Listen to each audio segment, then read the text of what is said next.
First సినిమాల్లో భాష భయంకరం సార్.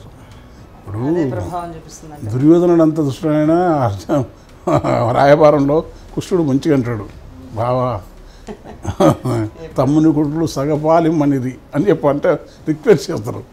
ఇప్పుడు సినిమాలో వచ్చిన భాష ముందు అసలు భయంకరంగా దృశ్య మాధ్యమాలలో సోషల్ మీడియా వచ్చి భాష మార్చేసిన మామూలు అలాగా జనం కూడా బూతులు భయంకరంగా మాట్లాడుతున్నాం ట్రోల్.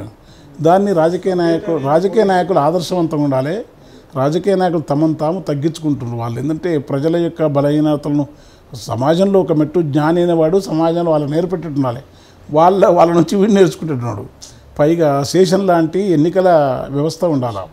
ఎన్నికల కమిషన్ అనేది ఆ దేశం కాదు ఆ దేశం యొక్క సార్వభౌమత్వానికి ఇతర దేశాలతో ఘర్షణ అనేది ఎంత రేఖ ఉండవో ఎన్నికల వ్యవస్థ అంత మంచిగా ఉండాలి ప్రజాస్వామ్యం. లేకుంటే అది రేపు ఒకే పార్టీ ఉంది అనుకో, రేపు ఒక్కటే పార్టీ ఉంటుంది, కమ్యూనిస్ట్ పార్టీ ఉంటుంది.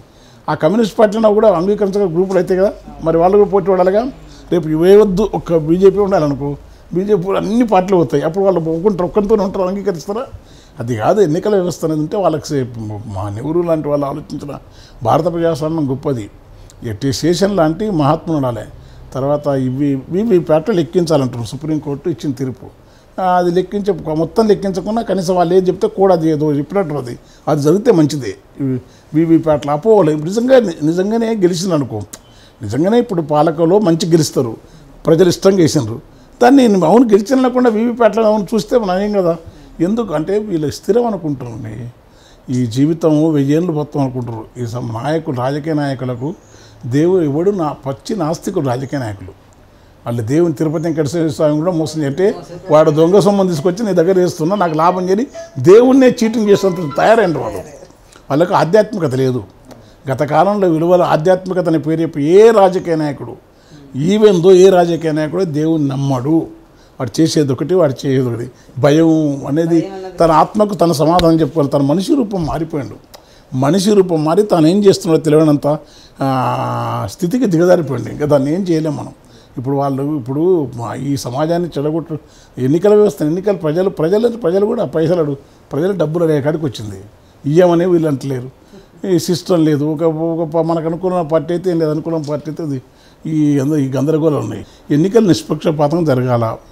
నిజంగా గెలిస్తే ఏ పార్టీ గెలిచినా వాళ్ళు నిజంగా ఓట్లతో గెలిచిన అన్ని వాళ్ళు గెలిచి కూడా గెలవలేనందుకు ఆ పార్టీ నింద కొడతారు. ఆ నిందలు కూడా పట్టించుకోరు. ఇప్పుడు నిందలు కూడా పట్టించుకుంటలేరు ఎట్లా గెలిస్తే. ఇప్పుడు నిజంగానే మంచి పాలనతో గెలిచిందనుకో, కానీ ఏమనుకుంటారు వీవీప్యాట్లని అంటారు. అట్లాంటి అవకాశం ఎందుకు ఇవ్వాలి?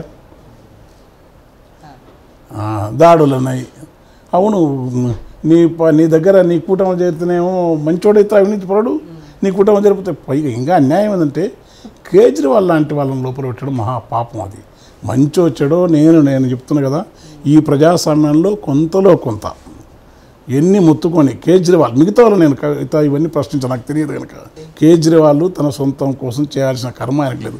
చేసినానుకో ఈ ఎలక్షన్లో అట్టు పెట్టి మరి అయితే కేజ్రీవాల్ కంటే వీళ్ళందరూ ఇప్పుడున్న రాజకీయ మమతా బెనర్జీ అందరూ మంచి వాళ్ళ, అందరు పవిత్రులా? ఒక కేజ్రీవాల్ ఎందుకంటే ఇక్కడ నీకు బాగుంటే అంత బాగా, లేకుంటే లేదు.